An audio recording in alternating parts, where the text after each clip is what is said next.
I just don't like the name nigga funny. I don't know. Nigga funny. I embrace but I get it. I embrace it. Mm-hmm. Because it's not nigger funny, right? Nigga funny. Nigga, like that's my nigga. Like, you know what I'm saying? Like, right. There's a funny, and the reason why I lean into the word nigga, it's been controversial since, I mean, Richard Pryor had a stand-up special live from Sunset, I think, where he says, I'm not going to say the word nigga no more. That's after his trip to Africa. Right. Yeah. But I have a different relationship with the word, right? So for me, nigga has an innateness to it, right? Mm-hmm. In Ethiopia, the word negus means king. Right. So I feel like when I say the word, that's what I feel when I say it. Mm-hmm. And then you relate it to black people now. When you say, "Oh, them niggas over there, they wildin'," right. You know who those niggas are. This Hoffa, trapper turn smack rapper. Only smack rapper that you know is smack rappers. Got bars, I can hang with the backpackers. Trap star, I don't hang with the backpackers. I'm in the hood with the work, you heard. Making fiends leave earth, you heard. Got your baby mama thirst, you heard. Feel the flow, nigga, throw it in reverse. This the wave you need to surf, you heard. Told Jim I need a bomb I could drop on you niggas. Bad boy, I'm never gonna stop for you niggas. I don't give a fuck who you got is the illest. I solidify my spot with gorillas. Now I'm rock with you niggas. Those 3 rounds together, how long it take you? A week. Started last weekend. Hey, Matt, can you twist your mic towards you? That shit is impressive. Yeah, it is. And we'll talk about that on your joint. Throughout all the stuff you had previously. Yeah, the only thing that I had from back then was the A-verb. Let me put my bitch weave in. Like, that was the only setup that I had from like the other times we was booked. Yeah. And I know battle rappers be capping like, yeah, I did that in 2 days. No, I really started last week. But even a week is impressive. Cause that shit is beyond complex. It's not a 16. Yeah, it's not. It's like 15 minutes of new material every time, and you got one time to get it right. Yeah. You know what I mean? You can't be like, all right, tonight we messed up, tomorrow I'll be better. Nah, you got to get it right then. Our world in audition will be like that. Like, you got one time to look good in front of casting, and know now they can self-tape it and do 100 times to make it perfect. Right. When you used to go in that room and everybody right there. You shit on the floor. But at least if you don't get the part, that audition probably you don't see the light of day. Oh no, bro, this is it's on YouTube forever. You know what I mean? True. It's on YouTube forever. Yeah, choke. Let me know. You ready? Yep. Ready? All right, we back. Oh, Matt, before you start, don't hit the table. Too tough. That like Bing. yeah. Like, okay. It shows up in the mics. All right. So should I Last time start? you were like doing that. Should I start? I thought it was too much. Yeah. Yeah, Trying to break the goddamn table. I talk with my hands too. It's over the hands. It's a it's a thing. It's a thing. You know, if you got any type of hip hop in you, you know, you move your hands around when you talk. You know what I mean? Whenever you're ready. Oh, can we keep that? We can't keep that. I'm gonna keep that. All right, I'm keeping it. I'm keeping it. Okay. Yo, I got somebody in the building who I've been a fan of for years. Just found out today that he's also been watching my work. Amazing. This guy has incredible range, and we're gonna talk about that. But as far as like comedy, he's one of those guys. He's up there. If he's not in your top 10, after this interview, you know how we do. That's what it is. I got Affion Crockett in the building. What up? What up, Hoff? I mean, there's people here. We got audience. Clapping loud. Clapping loud. I like it. If you want to sit in on the interview, it's like $1,000. You know what I mean? Just email me. All Crypto. Yo, this happened because I saw you at the event last night. Yeah. I pulled up at your job. Right. Mm-hmm. When I thirded Geechee Gotti. So shout out to Geechee. It was a good battle, man. Like I just hearing the nuances, the backstories, both of y'all calling each other out on, well, you got punched. Well, you was hiding behind a tree and you ducked. And yeah. It's just, for me, and then to hear you say it took you a week to put that together. Right. And I believe that because y'all have turnaround battles now that's like a little more Yeah, frequent than definitely. before. Right. But So- I was doing that like 2013. I had like four battles in 1 month. That's crazy to me. Yeah. Pat Stay, Suge, Hitman, and Dose for the second time. It was all in the same month. That is it's crazy. Mm-hmm. Like that's I don't know if the mainstream will ever really give y'all the credit for how brilliant that writing is and that, to be in that headspace. Right. But it's unmatched how you can come up with so many intricate stories and punchlines while having the swag to it, while because there was Yeah. other battles last night, but they didn't have the energy, They didn't have the same energy. Okay. right? So it says a lot that you've been in the game over a decade. How long you been in the game? But probably like 15 years. Yeah. So you've been in the game that long. 15 years. Yo, And- Wikipedia said I'm 25. See? But yeah, to be in the game that long and still do it at a level, Right. it's impressive. Well, I could say the same thing about you, but there were a lot of things I didn't know, like the writing, the composing. I didn't know all that stuff. Mm. Like you were writing material, writing scripts and stuff. Like, Oh yeah. you know what I mean? Yeah. You see people in in movies and stuff, and you don't think like how much of the craft is really a part of their whole repertoire. Mhm. What would you say was the one thing that you would want people to know that you did, but it's not really out there?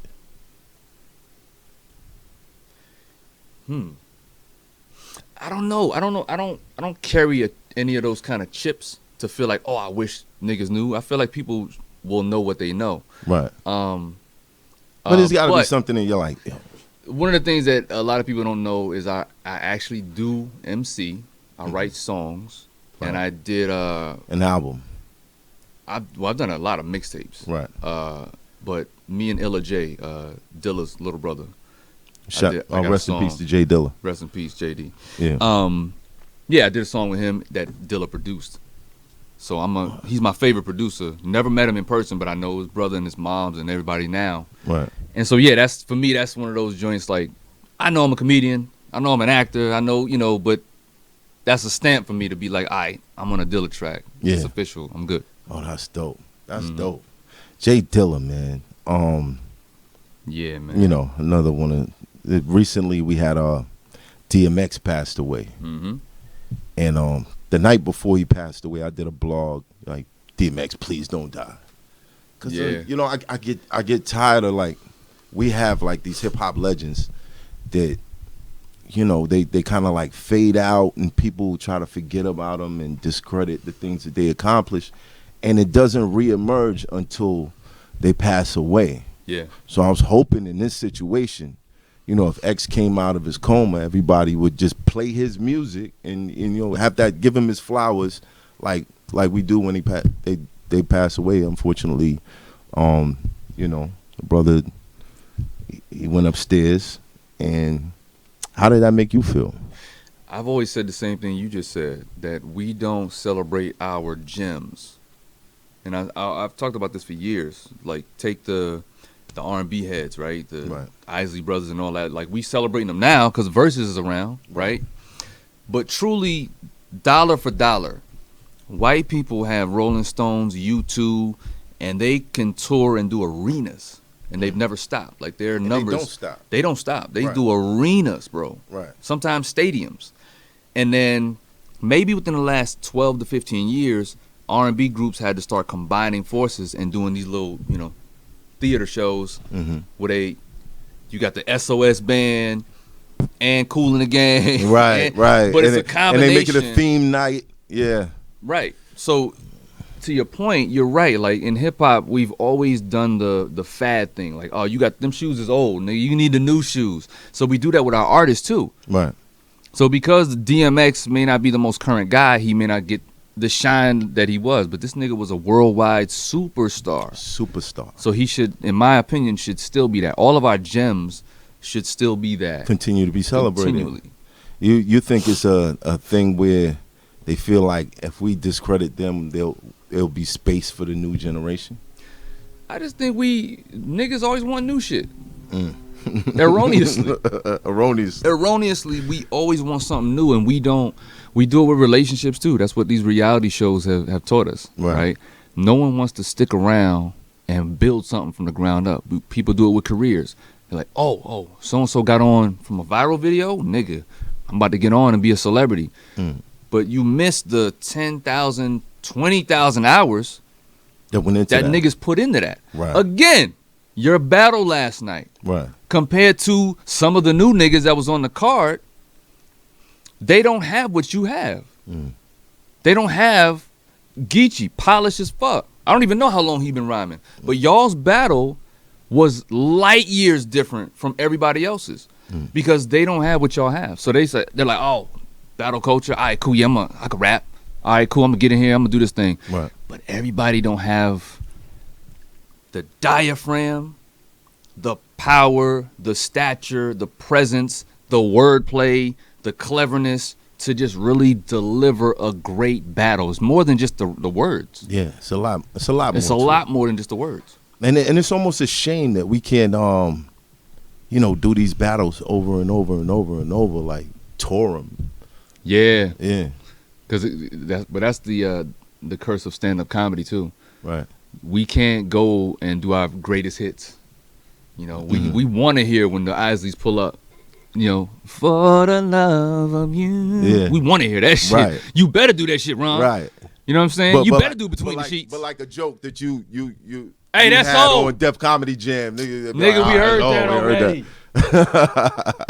Yo, Hoff, you said that rhyme against. Right. You know what I mean? Right. We can't do that. So we are always having to create new shit. Well, who are the legends to you in comedy? Oh my, Eddie Murphy for me is the overall GOAT. Yeah, Raw. Yeah. Yeah. I mean, shit, Delirious, Raw, SNL, the early years, all his films from Beverly Hills Cop to Trading Places, Harlem Nights, Coming to America, Boomerang. Like, Eddie is a classic dude, and to me, he's what Jordan is to the NBA. People came before Jordan. You got Dr. J, who he patterned himself after. So to me, Dr. J is Richard Pryor. Right. In comedy. You know what I mean? But Eddie just took it to another level. And again, Richard is the GOAT in his own right. Right. Red Fox, Robin Williams, George Carlin, Chris Rock. There's a lot of people. Martin Lawrence. Like, those are my influences. The Wayans family in Living Color. Like that. Right. For me, that's where a lot of my influences are pulled from. Now, I asked Crooked Eye about a top 5 on the West Coast. Is there like a top 5 in comedy, and do you include yourself? I never include myself in those lists, and here's why I say that. Taking from the Nas lyric in Ether, when he just said, "Ain't no best. East, West, North, South, floor style greetings. I embrace y'all with napalm." You know what I mean? Ain't no best. It's all subjective. Right. You know what I mean? Everybody, put it like this. Top 5 lists, top 10 lists, top 20, they're like fingerprints. I've never heard 2 people with the same list. Never. That's true. So it's an opinion. So who would be yours though? In comedy? Yeah. I mean the names that you just ran down. Yeah, Eddie for sure is there. I mean, really, I just named them. I named my favorites. Eddie, Martin, Chris Rock, the Wayans whole family. I gotta lump them up because they are a movement all on their own. George Carlin. I noticed Kevin Hart isn't in there. Y'all got beef? Not at all. No, I'm playing. Nah, no, don't get me to starting shit in here. Okay? That's not what we do. I don't fall for that. But nah, that's my guy. We working on something right now. But again, I wouldn't put myself in that list. Right. So it's hard for me to put my peers in a list of people that I grew up watching. Because Chappelle is actually my peer. Yeah. Kevin is actually my peer. Yeah. Mike Epps, like all these guys, they're a little older than, well, not Kevin, but they're a little older than me. Mm-hmm. Mike Epps is. But yeah, for me, when people ask me that question, I go by the ones that I was raised by. You know what I'm saying? Yeah, dope. But Kevin, I mean, let's talk about Kevin though. He is definitely the Jay-Z of comedy right now. Yeah, I thought you've actually had a situation on his LOL network. Yeah, my stand-up special is we license it to LOL, so it's on the network now. So wherever check they that are, out. Go check it Mirror out. to Society, Mirror to Affion Society. Crockett. So what exactly? Like, okay, you Mirror to Society. What is your brand of comedy as far as that project is? It's that you're being direct. You're looking at real life things and saying, okay, all right, this is it back at you. Yeah, that's really it. It's me putting up that mirror and saying we don't look in it enough. You know what I'm saying? Like, since we talking, let's say hip hop, right? Does hip hop really take responsibility and ownership for the images and the messages that we've put out? And I say we because we all are hip hop. That was kind of my third round last night. Right. Yeah. Yeah, both of y'all kind of touched on that. Yeah. Because his first two rounds was gang bang this, and then at the third one he was like, but I'm not condoning that. Yeah. Y'all both kind of answered each other with the same conscious, but in a way it's like elevated. You to not condone it would be to reject it, in my opinion. You know what I mean? It's like, yo, I'm a serial killer. I ain't gonna tell y'all to go be a serial killer, but hey, watch me. You know what I mean? And that's no shot to Geechee. It's just something. No shot at all. I'm just for the example, right, that both of y'all in y'all third round elevated the thought process. Right. Y'all still claim who y'all are. Right.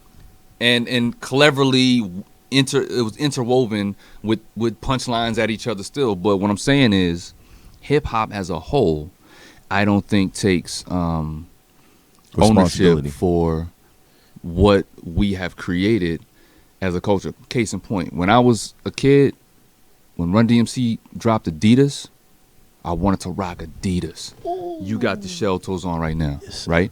I got on Adidas, but they're not shell toes. Right. We wanted to rock Lee jeans. We wanted graffiti on the back of our denim jackets, right? We wanted African medallions when that became a thing. Right. We did everything we saw. So around 92, what do you think happens when hip-hop is more about throw your guns in the air and Onyx is hot? We listened to that shit, but I'm smart enough to know not to do it. I loved Onyx. Right. But there's a sector of kids that wasn't. That's not smart enough. Throw your guns in the air. It's funny you said that. That was the first rap song I memorized from beginning to end. And I used to be in the lunchroom, and the kids used to gather, all my classmates used to gather around and be like, yo, sing that song, sing that song. Time to get live. Because I be in it. Live like a wire. And I'm cursing. And I love this shit. Don't get me wrong. You know what I mean? The teachers are coming over like, hey, stop that. I hear you cussing over here. And but that was like dope to me.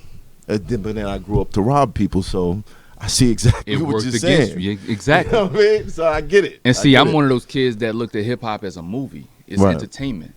And so that's where it gets blurry. That's where I hold up the mirror to rappers. When rappers try to say, nah, these are just lyrics. Y'all don't come at Schwarzenegger for shooting up 80 people in the film. Right. Yeah, but when the director says cut, Schwarzenegger is Arnold Schwarzenegger. He don't go on every interview with Jay Leno and all them and be like, nah, I really be... Yeah. No, I really body people. I really do this. I really kill people for living. I'm hardcore. He ain't never said that shit. But rappers don't know how to, how to kill the character and say cut because there's an image now. And I'm gonna tell you why, because they benefit from it. I get it, but but the culture does not. Yo, he's really doing this. I mean, you get older and you kind of realize, he been, rapping about moving bricks for a while now. I don't know if he's still doing it. You know what I mean? Like, he's got a 401k. He's got health care. Like, I don't think they really right. Like, could you imagine like tomorrow's headline? Jay-Z arrested. He was really the kingpin of the East Coast. Like they finally caught him. He had like 3 megatons of coke coming in, and they just busted him. It doesn't add up. It's not gonna happen. We thought he was grown. So yeah, the culture doesn't benefit from that. So again, it was a long answer to the what Mirror to Society is and what my comedy brand is. And I feel like because I'm a practitioner and I know most of the people in the culture, and they kind of look at me, they can accept it coming from me. Right. That's why my parodies, people rock with it. Like they asked me to do parodies of them, Right. legendary rappers, because they understand that I'm treated with a different care, and I can actually rap when I do it. So it's like they want to hear me do their voice with bars. Bars, yeah. So Yeah, just in case you ever wonder, like, when he does do the parodies, who's writing the lyrics? Ding, ding, ding, ding, ding, ding, ding. you know what? Niggas don't really listen to the lyrics though. I've learned that over the years. Me and this is my man Domain. Yeah. Me and Domain started out doing Jay-Z. He does Freeway. Now I know he's 6'6", but he's the one that was Freeway's doing like Freeway. 5'5". Like, He did it on he got on his knees with knee pads and did and did the Freeway impression, right? Yeah.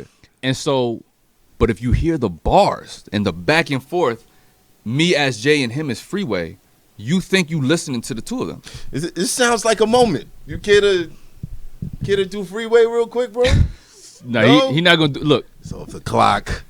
But if you pull up, but in all fairness, if you pull up the video, Right. with him with the beard on, and he's with the twisted mouth, and he's Right. we really know how to rhyme, and so people like they'll hear the impression, they're like, "Oh, that was a good impression," but they don't never say nothing about the lyrics. Are you looking for that low key? Like Low key, I only wrote some shit, man. Y'all didn't peep that. You didn't peep that. There was a double entendre in there. You didn't layers. see There's layers. Yeah, low key, I do be like, wow, y'all not really. Even on Wild 'N Out, like people now, right? Like I did the BET Cypher last year, Right. and people are like, oh, I didn't know he rapped. What? Wild 'N Out been on since. But you can act like a rapper, 05. right? Like no. No, but we've been bodying in the wild style. Yeah. And I was specifically the one that people came on the show and targeted because they knew that I had the flames with the mic. Now this wild style thing. We're gonna get back to that because I definitely wanted to put a bookmark at your lyrical ability. But the wild style thing, I know some people who've been on the show. Right. Not including, Conceited, Charlie Clips, Right. man. But there'll be some times where somebody will get roasted and it won't make it to the final cut. Oh, let me tell you something. Most of my best shit is on the editing room floor Why? from all the seasons. It's not my show. I know it's not your show. So I don't- But I do don't- you know why? I Do you don't. know why it I happens? like honestly don't know why. But I know that a lot of my best shit was on the editing room floor. that? What are some of the people that you've roasted that didn't make it to the cut? Well, the original one was Kanye. They were like, he don't want his image. You know what I'm saying? At the time when he came on the show, Right. they didn't air mine. It's on YouTube now. Like it's floating around because they put it on the DVD after market, okay. but it never made the live show. But I actually went off the head with them. Because some people when they come on, we can kind of prepare ahead of time. The same Right. way y'all do with y'all's battles. Right. So you can kind of prepare, and we only doing 2 to 4 bars a time. Like it's not, rocket science, right? Right. But with him, I was like, Let's go. all right, because I know what he's about to do. And so he did. He pointed out everybody on the team, and he wanted to show how great an MC he was. And I was like, give me the mic. And if you look at the footage, Nick is holding the mic. Trying not. And I'm like, give me the mic, dude. Give me the mic. So, yeah, at the time, it was like. You think is Nick protecting people? No, at the time, when Nick was building the show, he wanted to make sure that guests felt comfortable coming on. Right. And he knew that, I totally understand some that. of the comedians that aren't MCs and aren't really, that's their whole life. Right. So he knew somebody was going to throw a shot at somebody legendary, and they would probably take it the wrong way, and that's embarrassing to them. Like so Fat Joe. I totally understood why he was trying to protect, but for me, I was like, look, I'm smart enough to know not to defecate on Kanye, you know what I'm saying? Right. But on some hip hop, since he's shooting the shot, I should be able to respond. Bond, right. But with the same fun and with the same MC ability, but fun. Right. But to a certain extent, are you sitting there like, yo, I'm going to cook them? Oh, yeah. When you hear people like, yo, this person's coming on the show, are you like, oh, Yeah, because that's how he's I'm out thinking. to 30 him Yeah. on the low. People don't even know. Yeah, because that's how he's thinking. He's Right. not coming on. Like, when he saw me, he knew that I was the one that had, and he asked everybody on set. So even in his bars, I could tell that he talked to certain producers. And it's like, what kind of car does he drive? What's certain stats? What's the last job he did? And he kind of put that in the rhymes. Kanye did research? Oh yeah. Wow. I would be flattered. But I take no points off of that. It was fun. It's wilding out. That's what the show was built for, and it was fun. Well, if you and Kanye did battle, being that you're a fan of the culture, Right. just hypothetically, of course. Here's what I would say. Mm-hmm.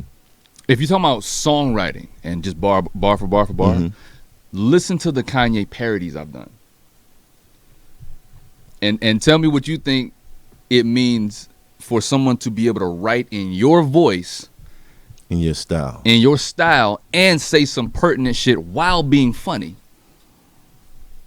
So why don't you just do an Affion? Just look, this is me, Affion. I'm just gonna drop an album. You can't hit the table. Oh yeah, I keep forgetting that. My bad. You know, it's a Brooklyn thing. Yeah. You know, boom. You know, we do a lot of that, man. Like, yeah, there's a lot of fucked up tables in Brooklyn restaurants. Right. But Yeah. no, I do have real music coming, but I'm gonna be honest with you, because it's not something that I'm like passionate about. How?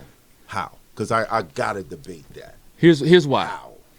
To be an artist, to be a full-on artist is not my focus, because I love comedy.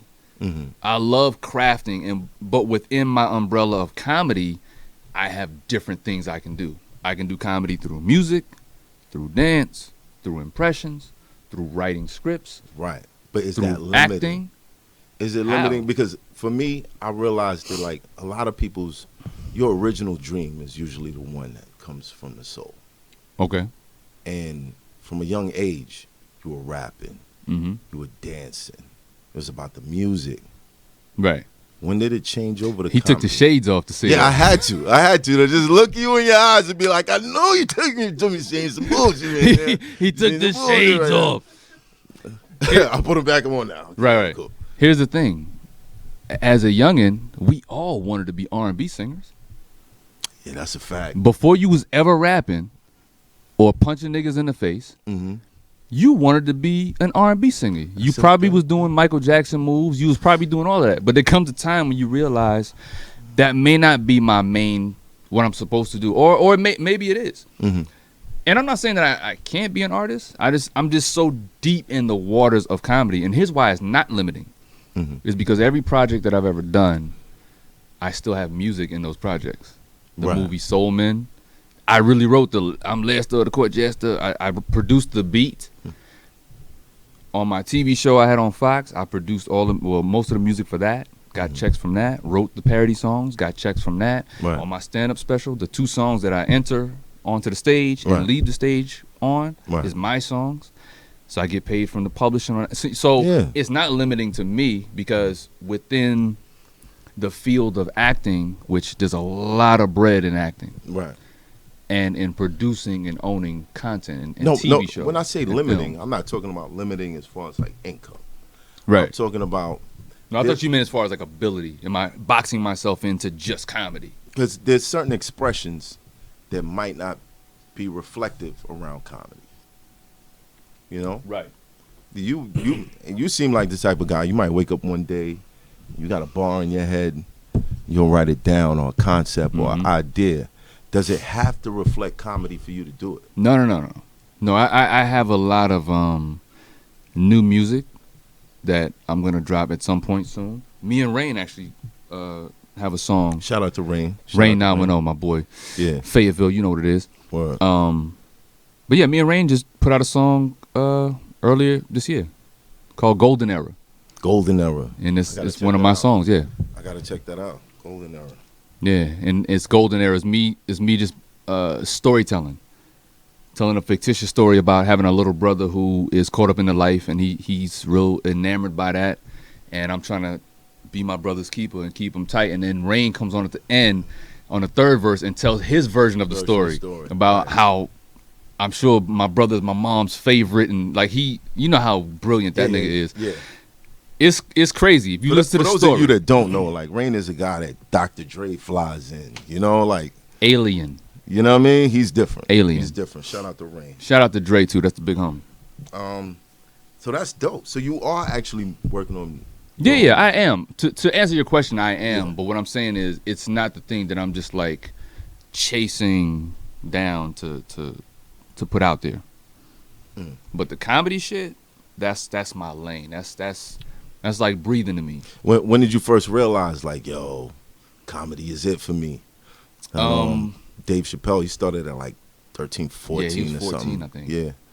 For me, I used to make my mom laugh, and that's when I was like, okay, if I can make her laugh, that's something. But then when I got to college and I was making the thug niggas laugh, and I was hanging with the thugs who were also the funniest dudes. They was roasting everybody coming into the cafeteria. Facts.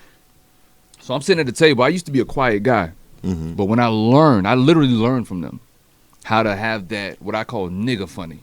It's a different. It was nigga funny. Nigga funny's nigga funny. Like, it's that shit that black people respond to. Like, yo, did you hear what so and so? You know what I mean? Yeah. It's different. Again, I can parallel it to what you do. A commercial rhyme that goes in a song, it's cool. Right. We're gonna rock to that. But several times in your career, you've seen the nigga reaction to something you said, which is, oh, this nigga, did you hear what this? Like, okay, I kind of get what you're saying. Where the verse that we're going to like a commercial song is structured in a way that the masses, it's palatable, right? So you can be funny, but for then the there's masses. certain things I'm gonna say. If you ain't from Brooklyn, you might not get it. I just don't like the name nigga funny. I don't know. Nigga funny. I embrace but I get it. I embrace it. Because it's not nigger funny, right? Nigga funny. Nigga, like that's my nigga. Like, you know what I'm saying? Like, right. There's a funny, and the reason why I lean into the word nigga, it's been controversial since. I mean, Richard Pryor had a stand-up special live from Sunset, I think, where he says, "I'm not gonna say the word nigga no more." That's after his trip to Africa. Right. Yeah. But I have a different relationship with the word, right? So for me, nigga has an innateness to it, right? In Ethiopia, the word negus means king. Right. So I feel like when I say the word, that's what I feel when I say it. And then you relate it to black people now. When you say, "Oh, them niggas over there, they wildin'," right. You know who those niggas are. Right. You know the type of pedigree that those niggas are. Right. So to be able to make those wild niggas laugh, that's nigga funny. It's a different type of funny. It's just different. It's different. What's an example of that? Chappelle Show. Chappelle tapped in. I'm not gonna lie, when him and Charlie Murphy, he kind of like just gave a good example. Like when him and Charlie Murphy did the reenactments to the stories, that's nigga funny. Niggas in barbershops, all across the nation. I never clicked on Comedy Central's website a day in my life, but that was the first reason I had to go on that site and just binge watch every single clip they put up for the Chappelle Show. But from what I understand, it's nigga funny. Yeah. But there's some resistance to that within your industry. What do you mean? Dave reportedly said he woke up in the middle of the night and Oprah was standing over with Bill Cosby and shit. Do you find like there's always going to be someone to offend. Right. You just have to decide how important that person is to you. And how if you want to pivot for them when what you're doing may actually service the culture, and it may be better that the culture is serviced than that one person. Because that one person, you then have the right to say, all right, well, what are you doing for the culture? Right. You may be doing something that's detrimental too, or nothing at all. And why am I catering to you? Are you taking care of my livelihood? You ain't the homie. Right. Yeah, right. Nor are you my judge. Nor are Right. you my, you know what I'm saying, my Right. boss or whatever. So it's to each their own. You know what I mean? I Right. don't say that there's a formula or a right way or wrong way to do it. You just have to be. But that's your thought process when you come up with a joke and you're like, okay, this joke is at this person's expense. Nah, I don't mean any joke to be at someone's expense, right? Right. Because if you watch Mirror to Society, I talk about gay people in a way that is actually celebrating them while I'm clowning somebody that I grew up with and his story and his journey of trying to come out the closet, right? So you grew up with a gay dude. No, I didn't grow up with a gay dude. But if you listen to the story, Right. it's a made-up story. Oh, okay. It's completely made up. Completely made up. But I have seen the scenario played out. Basically, when you see a gay dude who is trying to fake a straight life and they're trying to hang and do, but we all know he gay. Like, Yeah. we know, Yeah. but he just ain't comfortable coming out. Yeah. So, My ladies are convinced a lot of people that I've met are gay on the low. I don't know. There's women just like to do that. Yo, he's gay. they test. And I'm like, They yo, have the for gate real? on. Like, come on now. That's the homie. You really see that? Like, it's crazy.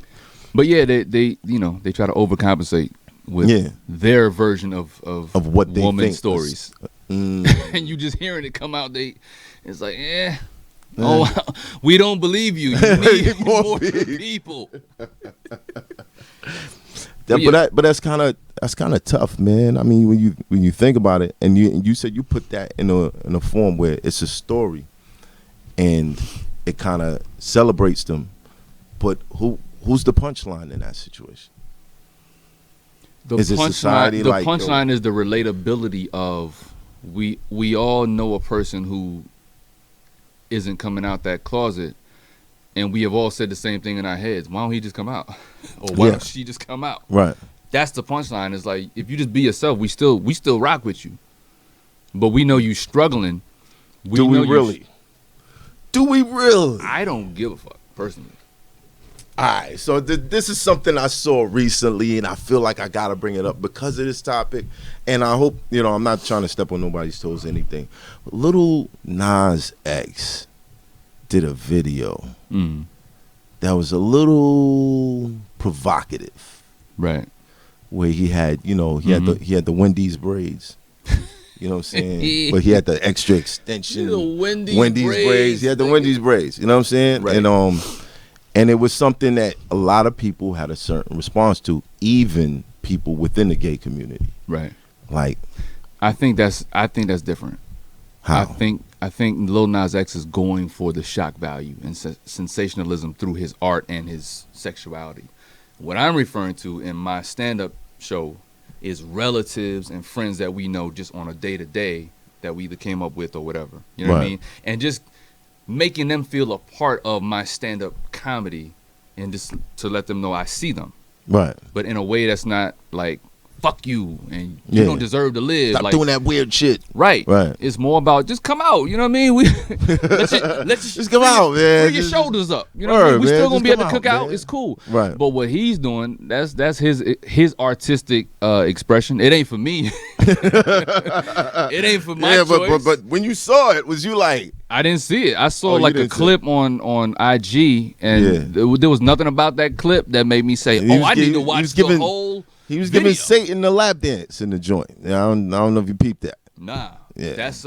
that's on him. That's between him and the devil. That's their business. You know what I mean? I'm just a comedian. No, I ain't. My name Bennett. I ain't it. But it's a fine line. It's a fine line, especially. But what I can appreciate about comedy is, it is a way to make people so much more comfortable with things that are uncomfortable. Like I Well, watch, we have to. yeah, Because everything in life can be uncomfortable, right? But what are we supposed to talk about on stage as comedians if we don't talk about shit that's uncomfortable? So the jokes that you were telling your mother, what was the discomfort that you were trying to? No, I'm never going for discomfort. Oh. That's the point. No, not what was the discomfort that you were trying to disperse? What I was making my mom laugh with was voices.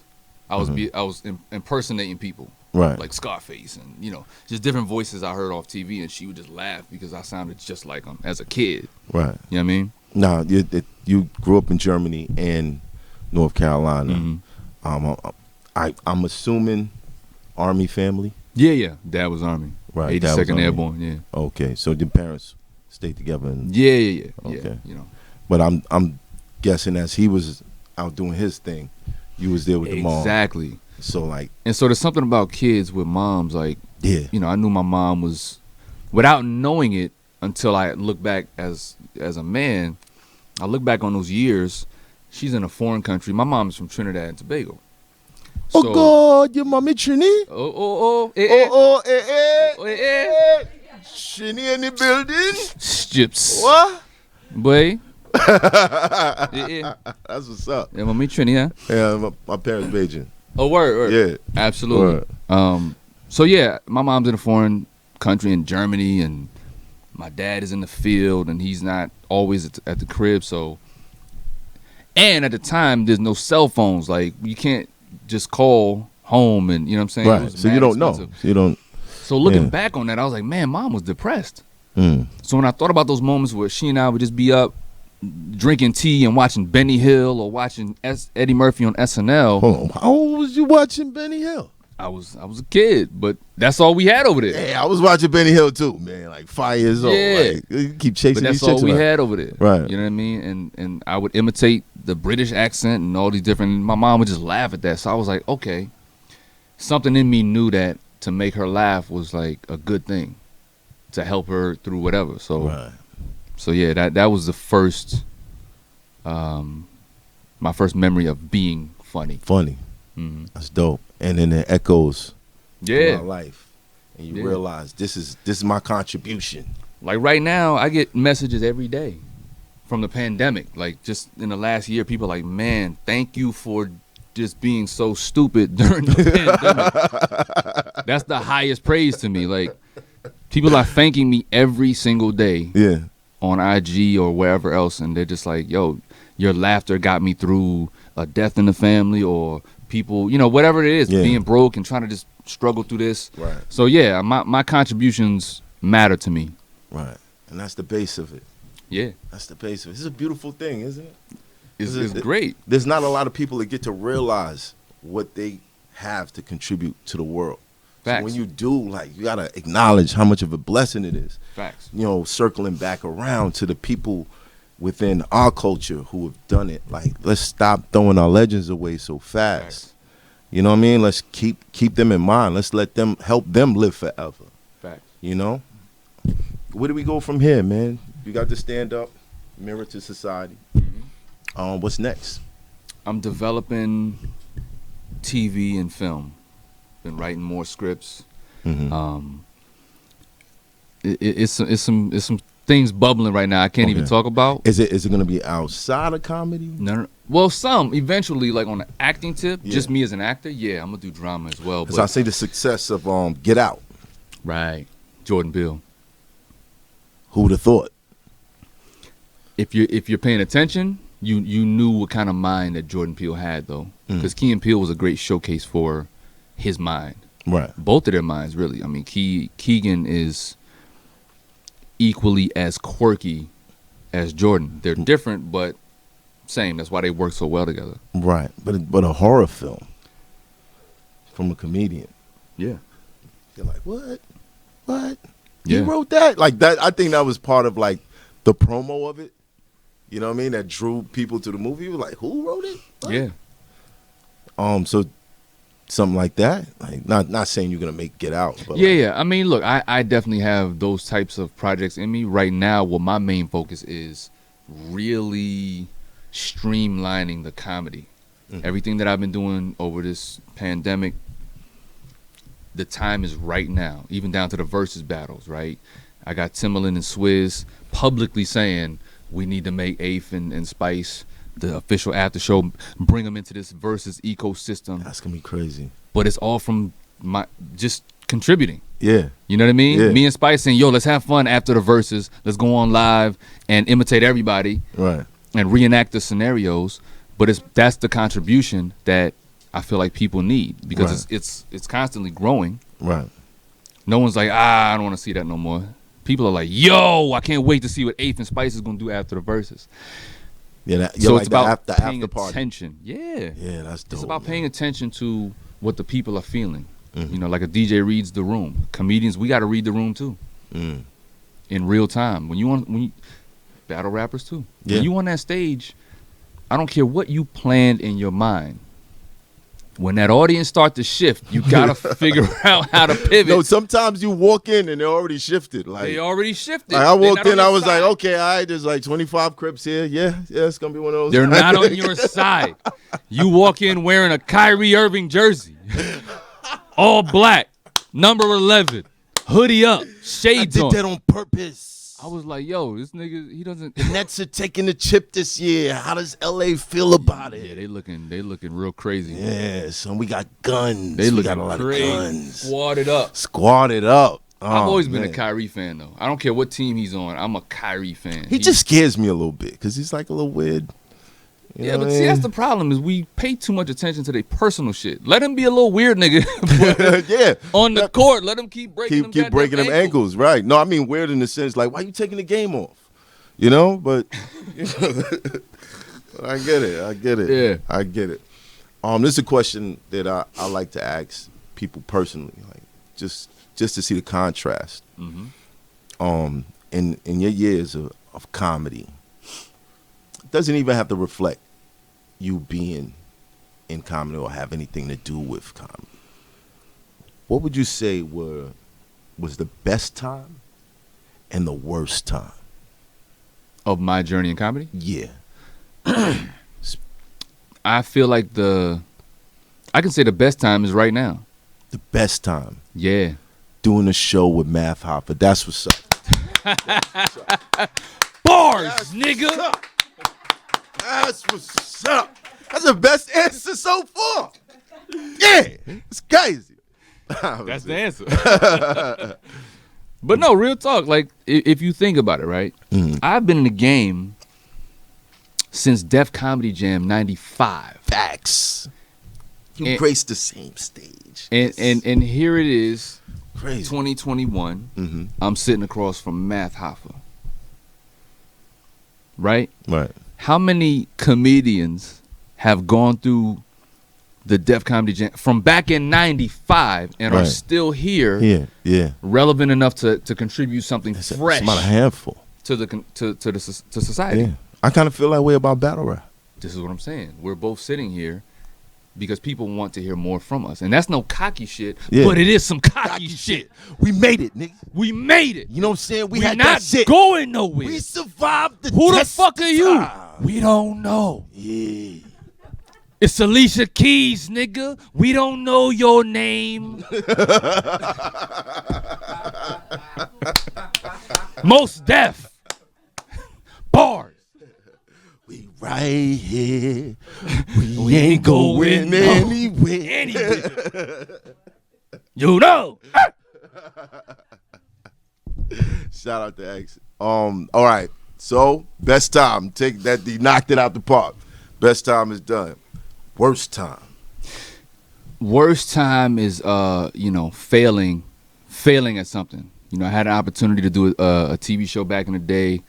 It was shiny suit, shiny floor. Yeah. You know what I mean? The Right. network didn't get it. So in the moment, you be thinking, oh man, this is my one shot. You know, on some Eminem shit. Like, you only get one shot, but that's not true. Right. You can't believe that you only have one shot. And I had key people in my life at the time, including Kevin Hart, that was like, hey man, niggas would pull me aside. And this is what's missing. And this is why when we sat down, I said, this is what resonated when I saw that video that you said To years Soulja ago Boy. about Yeah, Soulja we were Boy. talking about this before, but you don't know. You wasn't there, so you don't know. Yeah. We were talking about a video where Soulja Boy started dissing Nas and 'Cause he kind of said like hip-hop is dead. Right.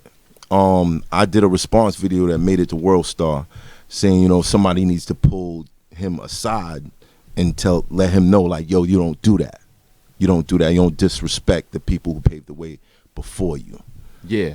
So in that sense, I've been blessed enough to have people who will pull me aside and say, I understand you feeling the pain of a failure, Right. but if you could change your mind around and look at it, change your lens and look at that as just another opportunity to try again.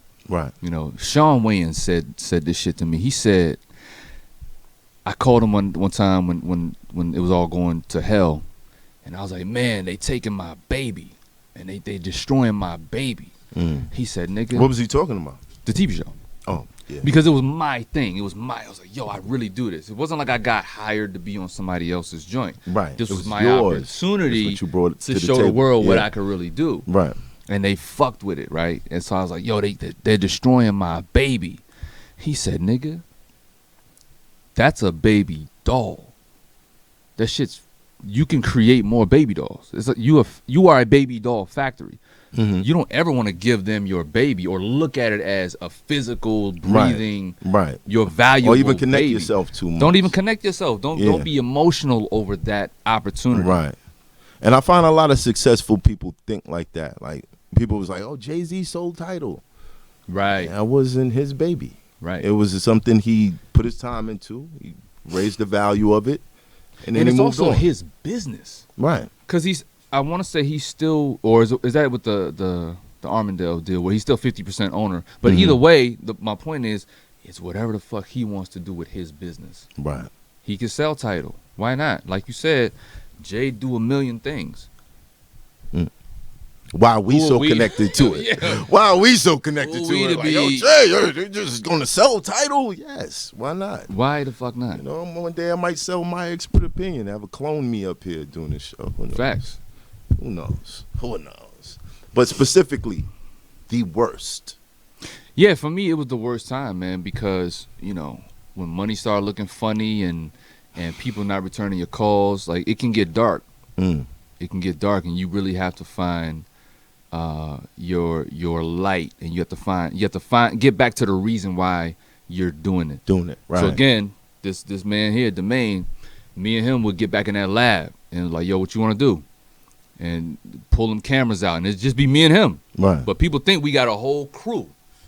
So we turned my whole living room into a studio one night. Went to get some fabric, put up the white sheet, and we filtered it and made it look like a whole white psych room. Wow. But people thought that we created a whole studio. They was like, when did y'all shoot this? Is this part of the TV show? I was like, nah, me and that nigga did it. Me and another creative. We created our own lane, because the one thing people are not gonna do is show up and just give you anything. No one's gonna hand you anything. Nobody's gonna give you nothing. No one handed you any rap battle victories. You had to go in the lab And take them. and create those stories and those bars yourself.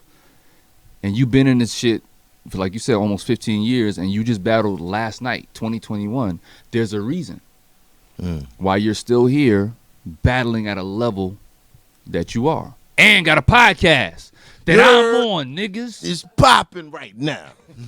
So for you, what is the Geechee Gotti battle? What do you mean? Like, what is this is what it is. This is what I'm doing now. This is why I'm still here. I'm still here doing it. Is it the Verzuz situation? Oh yeah, I mean, Is it's my pedigree. My pedigree is the Geechee Gotti battle. right. Meaning I've put in so much work to study people, study the reactions, to keep my mind sharp, to not get jaded.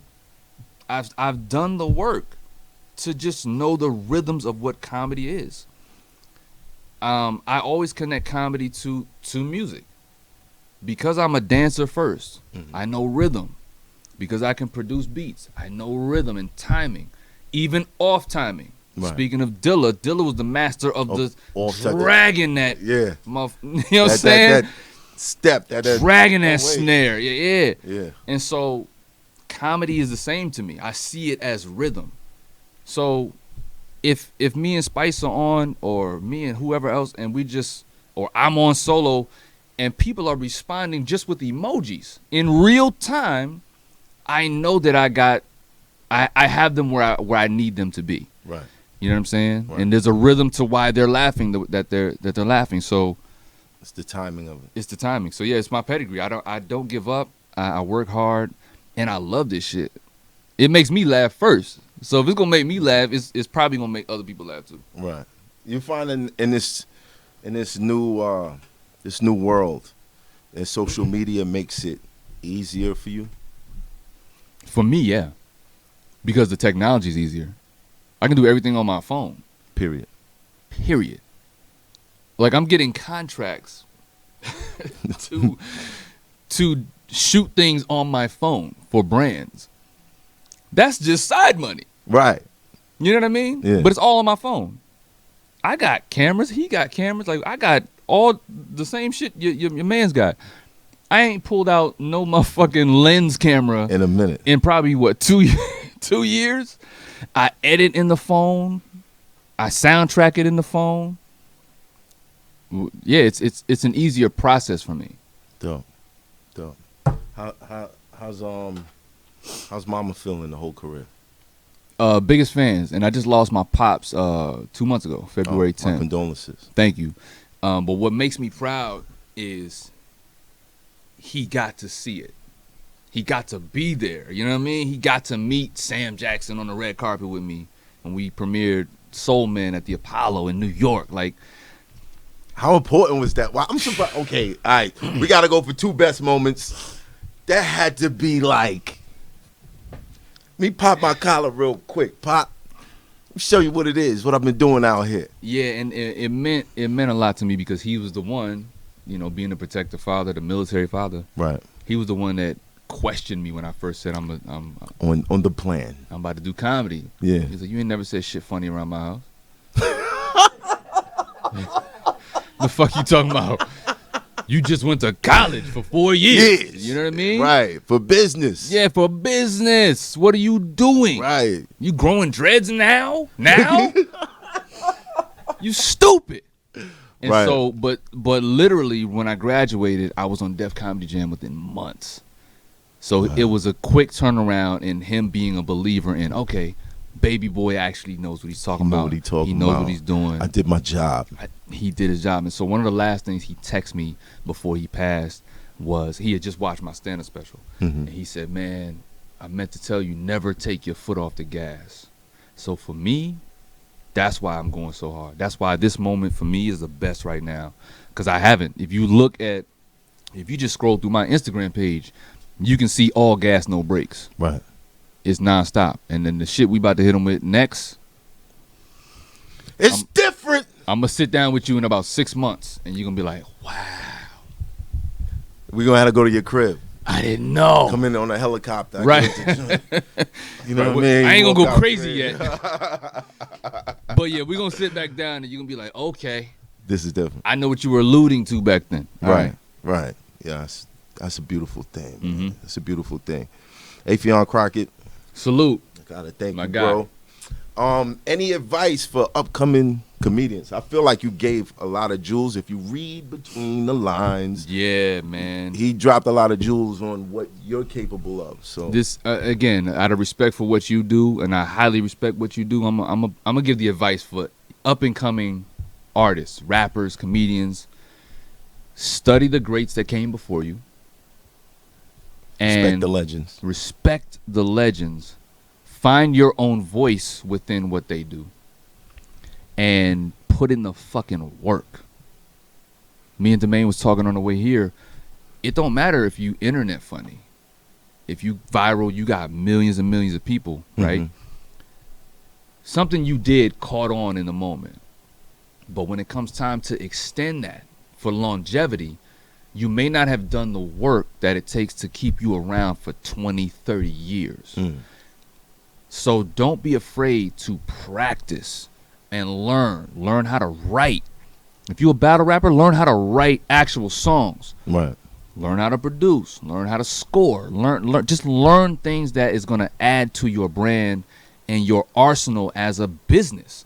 See yourself as a business, and then you'll approach it differently. Dope. Yeah. All right, before we cut it, top 5 in battle rap. I'm not qualified. I'm gonna just be real. I'm not qualified to say who's top 5 in battle rap. Okay. I don't. I have favorite guys. I mean, I have people like yourself, Goods, Ars, Pat Stay. Pat Stay's hilarious. You know what I mean? He is hilarious. And he's got bars. Mook. There's dudes that's like, you know. Did you catch the Hitman and Cassidy? No, we were just talking about that before you got here. I didn't catch it yet, but I saw Cassidy versus Goods. I didn't catch Hitman. Him and yet. Cassidy yet? Okay. Nah. But I'm a fan of Cassidy. Duck the bullet. I'm a fan of I'm a fan. Fan of Cassidy. Okay. Yeah. I'm a fan of Cassidy too. I'm a fan of Cassidy too. As an MC, I think he's dope, and he's admitting that he's still catching on to the battle rap format. Right. So I nothing but respect for that. But I definitely gave him the last battle. Go check it out. Yeah. Yeah. We were just talking about that. I was saying how some of the battles, like the Goods battle, a lot of people are saying, oh, he got burnt by Goods, but to me, when I watched it, it felt a little closer than they said. Yeah. So, Yeah. but I gave him the first Hitman. round in that, honestly. Word. And I'm hearing that the Hitman is actually 2-1 Cassidy. So I want to see it. Yeah. I'm gonna watch it. Well, you know what it is. My expert opinion. Affion Crockett. Look I got forward to everything you're doing Likewise. in the future. He said 6 months from now. Remember, 6 months from now. Somebody, yo, babe, write down 6 months from now. Put it in your You know what I mean? What? Put it in your calendars. We out. Yo, great, bro. Yes, sir. Great, bro. Appreciate you, man. Great.